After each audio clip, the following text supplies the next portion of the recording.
How is it going, everyone? Welcome back to the YouTube video, and today what I've got for you is the Bookies early League One table predictions. It is getting to that time of year, pre-season's just around the corner. I'm going to go through Paddy Power's League One table predictions, so it's basically they haven't released their relegation odds from what I can find, which team they're predicting to finish to win the league, and also the team which they finished like at the bottom of the pile to get promoted. I'm going to be going through each team 1 to 24 to see if I agree with their prediction. Is it around the same area where I would predict that certain team to finish? Obviously, they are just based off signings which have happened recently and just the playing squad which is still there, because there isn't really much to base it off. But if you don't want to see my early League One predictions video, let's try and get 20 likes this video. And without further ado, let's get straight into the video.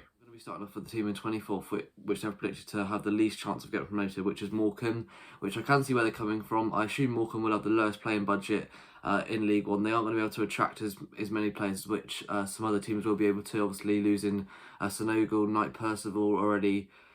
Two of them going. They have got Carl Stockton signed a new deal, which is great for them. The new manager looks good from what I've seen from Motherwell. European experience he's bringing to the Globe Arena, so that is good for the Shrimps. But I kind of am agreeing with Paddy Power on this one. 33 to 1, they've got them to get promoted. So obviously that's the lowest chance of getting promoted, they feel. So they're in 24th.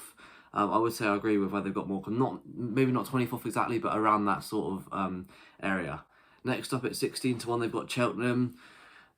I can sort of see where they're coming from. I thought Cheltenham were excellent in League Two when I watched 3 of their games last season, especially that Tranmere 4-0 performance. So yeah, 16 to 1, they've got Cheltenham to get promoted to the Championship. Obviously, I can sort of see where they're coming from. Newly promoted, very small side of getting back-to-back promotions. I don't think Cheltenham will finish 23rd. I know it's just based on their chance to get promoted, 16 to 1, but I'm kind of like basing it off like the league table. If you get what I'm trying to say. And as I stated, I reckon Cheltenham will be a bit higher than that. So next up, they've gone for Cambridge, who are 14 to 1 to get promoted to the Skybet Championship. And I kind of completely agree with this one. Obviously, Mark Bonner did an excellent job with Cambridge last season, getting them promoted completely against all the odds. I wonder what the odds were last season for them to get promoted. Definitely was a lot lower than this, I feel. What an excellent job he's bringing. Obviously, Kieran Burton coming in from MK. We took Harry Darling off them in January, but they still did it. Quite a few of their key players leave, and they've survived brilliantly without them. Obviously, as I said, Kieran Burton, Paul Mullen, the main man. What is it, 30-goal season? Absolutely brilliant. I wonder if he will sign on again for Cambridge. It is yet to be seen that. Apparently, quite a few teams in Championship are interested. I think that is a bit too far of a step for Mullen. Obviously, just doing well in League Two for one season. He hasn't had any other big season like it in his playing career. So I don't think the Championship step is ready for him. Maybe a team which you would expect to finish higher up in the league table than Cambridge, but that's all I can see for Paul Mullen. Obviously, Wes Houlihan signing a new 1-year deal. 39 years old next year, and he's still got it. Cambridge, I can see where they're coming from, so I agree with Paddy Power. Maybe not on finishing 22nd place, or I agree with the odds, if you get what I'm trying to say. Next up in 14 to 1 is Accrington. I guess what they're doing, this one is just basing it off the playing budget. Honestly, Accrington completely surprised me last season. I predicted them to finish in the relegation zone last season, and they went against all odds, which everyone does pretty much every year. I'm definitely not doing that this year. What John Coleman's built over his tenure at the Wham Stadium was absolutely brilliant. They're just basing it off the playing budget, I assume, and the players they've got contracted currently. But yeah, for me, I reckon that's a bit wrong. I would put Accrington a bit higher. Next up, AFC Wimbledon, 14 to 1 as well. I probably would agree with this, 14 to 1. Probably in the right area of where you would expect them to finish next season. Next up, Shrewsbury Town, 12 to 1. I'm going to disagree with this like I did with the Accrington Stanley. I feel like they will be a lot higher, but people just aren't seeing that yet. Steve Cottrell's building something really special in Shropshire, so I'm going to have to disagree. A few good players came in, Matthew Pennington, Luke Leahy already through the door. I reckon they will be a bit higher. 9 to 1, Crew. Probably agree with that mid-table finish for the Alex, but some people could say higher or some say lower. Lower if they lose their key players, I reckon, but higher. For me, it's got to be higher there. Next up, there's 2 more teams at 9 to 1. I'm just going to do them both together. Gillingham and Burton Albion. Gillingham, I think, are around the right area, and Burton as well, so that's what I'm going to leave on them. 17 to 2, Plymouth Argyle. It's quite hard with Plymouth. They finished 18th last season, 18th and 19th. Quite poor. Their fans probably did expect a higher mid-table finish, I was thinking, in pre-season. That's what they were all predicting anyway. Next season, if they get that defence sorted out, which it looks like they have, they've got 3 centre-backs sorted. James Wilson, Ipswich Player of the Year, Dan Scott, and the Aussie centre-back they signed, who's been out there for around 2 years now, playing for Brisbane, I believe it was, is Macaulay Gillespie. a centre-back. That looks like a great signing for the Pilgrims, obviously playing for Carlisle in his early career. That is quite a bit of a jump down the country, isn't it? But yeah, it looks like a solid back line they've now got sorted down in South Devon. Next up at 8-1 is Fleetwood Town. I'm going to disagree with the bookies on this one. I feel like they should be a bit lower. The signings they made just, I don't think, are good enough for League One level. Obviously the Ipswich goalie they bring in hasn't made a senior appearance with them. Obviously losing Wes Burns as well, that's a big loss them to Ipswich. Obviously signing the experienced centre-back Tom Clark, ex-Preston and Salford. It's going to shore up their defence, definitely. They were a bit shaky when we played them at the back, and obviously Simon Grayson, you know what it likes to have a solid defensive back line, and then build from the back to the attack. So yeah, so Fleetwood's a bit off. I would expect a bit lower, if I'm honest, for the Cods. Disagree with Paddy Power on that one, as I said. Next up, Donnie Rovers, 7-1 to get promoted. I think that's probably spot on for Doncaster. It looks like there's going to be a massive rebuild under Richie Wellens. Signed Ben Close from Pompey, which I think is an excellent signing. Only 24 years of age. He was quite unfortunate under Jacket. He didn't get much playing time there, but Pompey fans seem pretty disappointed to see him leave at Doncaster, and I reckon they could be challenging for playoffs next season. So next up at 6-1 is my team, MK Dons. I think that probably is spot on, really.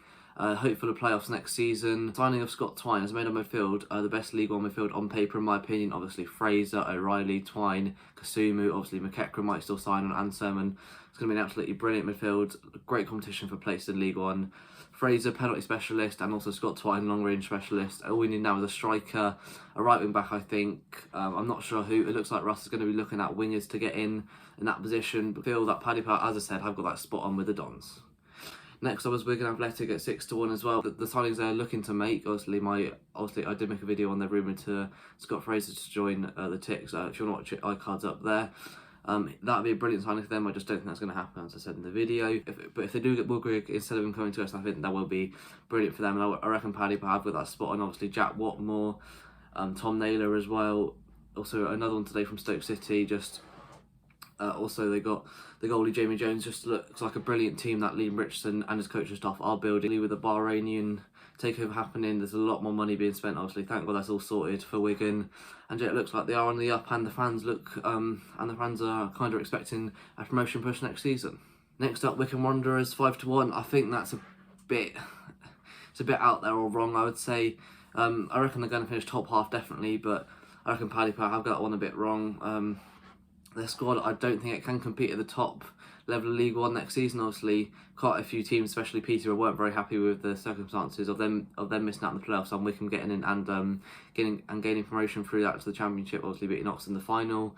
I reckon Wycombe are going to struggle with the competitiveness of the league next year. I just don't see it being 5-1 in my opinion. Maybe just pushing for playoffs outside. I don't see how they can compete if you get what I'm trying to say. 9-2 is Oxford United, obviously signing Ryan Williams recently.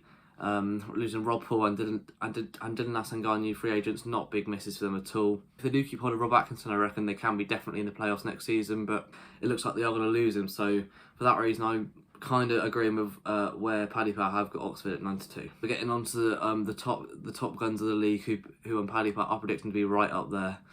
Also at 9-2, I forgot to mention is Lincoln City. I definitely agree with that. Just outside the playoff hopes, or in there is what they're predicting now. Moving on to the next team, Portsmouth at 4-1. I'm not too sure about that. Their fans seem pretty distraught on Twitter over the past days with the club making no signings as far in this transfer window, losing a lot of players. I'm missing out on players they would have wanted at the club. Obviously losing Jack Watmore as well, Naylor, Cannon as well, and a free agent. Ben Close as well. Lots of leaving Portsmouth recently, obviously missing out on Scott Twine. The fans weren't too happy with that. I do overall agree with where Paddy Power have got Portsmouth at 4-1. Next up, Bolton Wanderers also at 4-1. I think that's a bit overestimating. Their fans are really expecting a back-to-back promotion. Sorry, I just can't see the Wanderers doing that, but you know, who knows? It is EFL football, anything can happen, but the league is too competitive. I feel their team is a solid mid-table League One side, but I just can't see them being up in the playoff picture, if you get what I'm trying to say. So I disagree with that one. Rotherham 7-2, definitely agree. You always know what you're going to get from a pool one side. Long ball, but it works. They're solid defensively. Obviously, Josh Coyote coming back from Carlisle. I think he should get a run up there. So yeah, if they keep hold of Matt Crooks as well, if they get Lewis Swing back, that could be crucial for them. So yeah, I definitely agree with where Rotherham are. You always know they're going to be a bit of a yo-yo club, struggle in the Championship, but always do superb in League One. So I reckon they are definitely going to be up there yet again. Next up, Ipswich are 3-1. Totally agree with this. Brilliant squad what Paul Cook's building there. It might be, in my opinion, it's going to be a bit like the Bolton situation. It takes a while for the team to adjust, to know each other. They are going to have a massive squad overhaul there, and they already have, obviously losing quite a lot of players. But the fans are backing Cook to get the right men in to get them promoted to next season, and I do agree with where Paddy Power have got them there. Next up, Charlton Athletic at 3-1. Definitely agree with that. The Addicts look like they're going to have a strong campaign next season, so totally agree with where Paddy Power have got them. Next up, Sunderland 5-2, and also Sheffield Wednesday 5-2. Let's start off with Sunderland. Fans look very worried at the state of the club currently. Obviously, new ownership is looking a bit.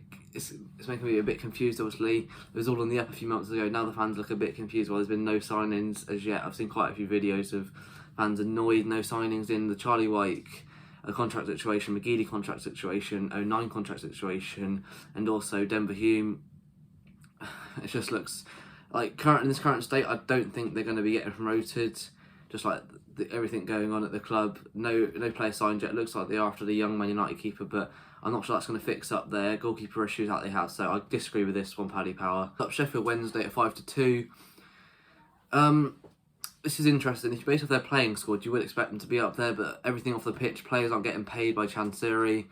A lot of money issues going on at Wednesday, and I think it could not happen this season. I think Wednesday would be overachieving in my opinion if they got promotion. I reckon Darren Moore will keep them in good stead for like top half. They're lucky.